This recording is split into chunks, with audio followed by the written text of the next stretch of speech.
I am Father Roque D'Costa of the Congregation of Holy Cross. Today is the third Sunday of Easter, and the Gospel passage that we have for reflection is the Gospel of St. John, chapter 21, verses 1 to 19.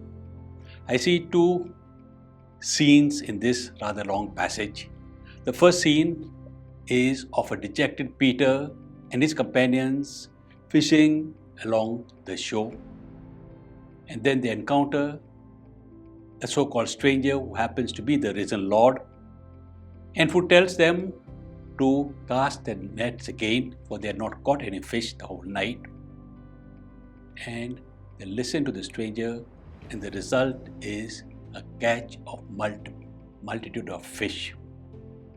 In this we see, first of all, Peter and his companions had lost hope at the death of Jesus. Though he spoke to them about the resurrection, it made no sense to them, and so they go back to their old profession.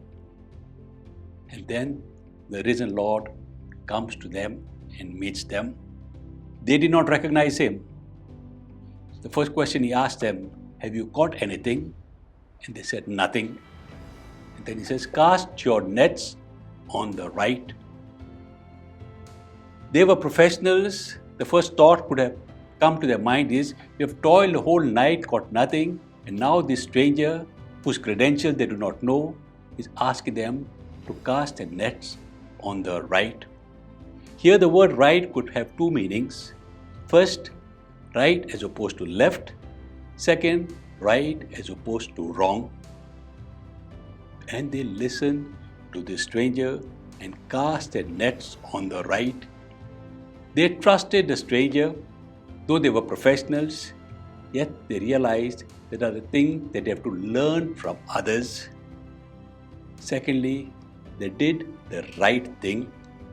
My dear brothers and sisters, I think we are also called to first trust. We may be professionals, we may be experts in our own fields, but we have always room for growth, improvement.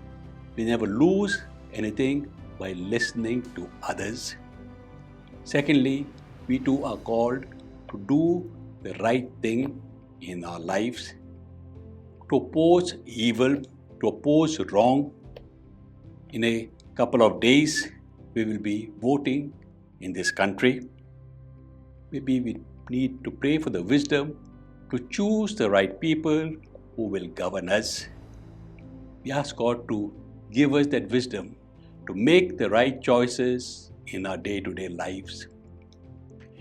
The second scene is the scene of Jesus asking Peter 3 times the question, "Do you love me?"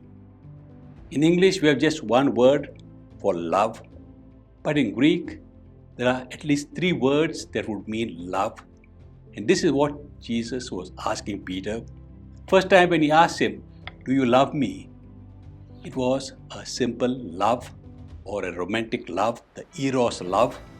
The second time when he says, "Do you love me?" it was a philos love, a little deeper love, a true friendship. And third time when he asked him, "Do you love me?" it was the agape love, an unconditional love, a self-sacrificing love. So first time when Peter says, "Yes, I love you," he says, "Tend my lambs. Take care, feed my lambs, take care of my lambs." The second time when he says, "Do you love me?" and Peter responds, "I do love you," he says, "Tend my sheep." The more we love, the more responsibility will be given to us. And the third time, when Jesus asked him, "Do you love me?" perhaps Peter was a bit disturbed, because it was not just an ordinary love. He was asking him, "Do you love me unconditionally? Will you be willing to lay down your life for me?"